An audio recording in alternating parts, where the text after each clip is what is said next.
আসসালামু আলাইকুম প্রিয় দর্শক, আমার দোতলা আমি সিঁড়িখোঁটা সহ কালার করেছি। বেশ লাগছে দেখতে, অনেক সুন্দর। এখন ছাদে এসে যা ভালো লাগবে, একদম পরিষ্কার, নিট অ্যান্ড ক্লিন, একদম হোয়াইট কালার করেছি আর দিয়েছি দরজায় রেড কালার। সুন্দর লাগছে না? এটা আমার চয়েস।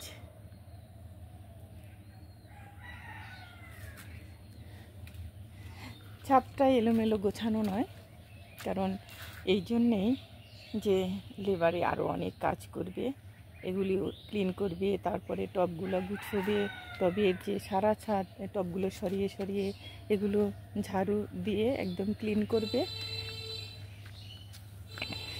বলুন তো এই গাছটা কি? এই গাছটা কিন্তু অনেক দামি, মূল্যবান গাছ। এটা দেখেন কত ছোট ছোট ফুল ফুটেছে। এগুলো হলো কালো কেশরের গাছ। এগুলো মানুষে খুঁজে, বাসাবাড়ির মহিলারা রাস্তা দিয়ে যায় আর এইগুলি খুঁজে যে কালো কেশরের গাছ নেই, কিন্তু এটা মাথায় দিলে একটা চুলও পড়বে না।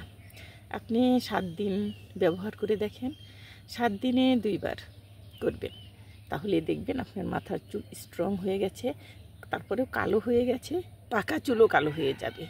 একবার ব্যবহার করে দেখুন। গাছগুলো যদি পান তাহলে আপনারা তুলে সেটা ধুয়ে ভালো করে গোড়াসহ একদম শিল পাটা দিয়ে ছেঁচে, অথবা আপনি ব্লেন্ডও করতে পারেন, এটা করে আপনি মাথায় লাগাবেন। যদি একটু কাঁচা দুধ দিয়ে মাথায় মেখে 10 মিনিট রেখে ক্লিন করে ফেলাবেন।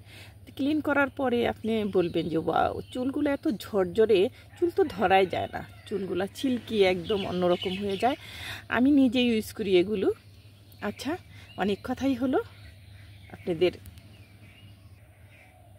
আপনাদের কাছে যে কথা বলবো সেটা হলো, আপনারা সব সময় বাসা বাড়ি নিট অ্যান্ড ক্লিন রাখবেন, একদম ঝকঝকে তকতকে রাখবেন। কোনো কিছুই, কোনো অসুখ হবে না, সুস্থতা থাকবেন। সুস্থতা থাকাটাই বড় কথা। সুস্থ থাকবেন, তারপরে মনের যে একটা সৌন্দর্য, যে ওয়াও এত সুন্দর আমার বাসা, এত নিট অ্যান্ড ক্লিন। পরিষ্কার রাখলে তো মনও ভালো থাকে, মনও কিন্তু পরিষ্কার হয়ে যায়। সেই জন্যে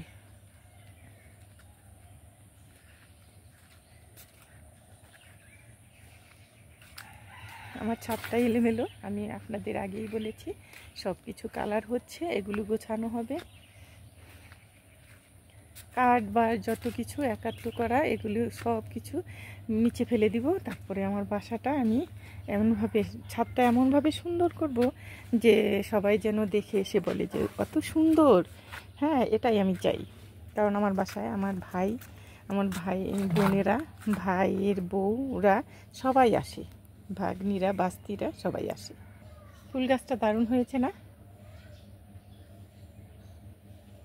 ভালো থাকবেন, সুস্থ থাকবেন, এটাই আপনাদের কাছে চাওয়া।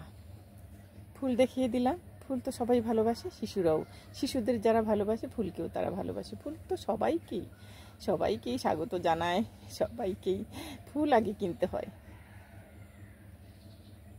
যদি কোনো অনুষ্ঠান, ফাংশন, বিয়ে, তারপরে হলো আপনার রাজনীতি, পলিটিক্স, সব জায়গায় কিন্তু ফুল লাগবেই লাগবে। ভালো থাকবেন, সুন্দর থাকবেন। আল্লাহ হাফেজ।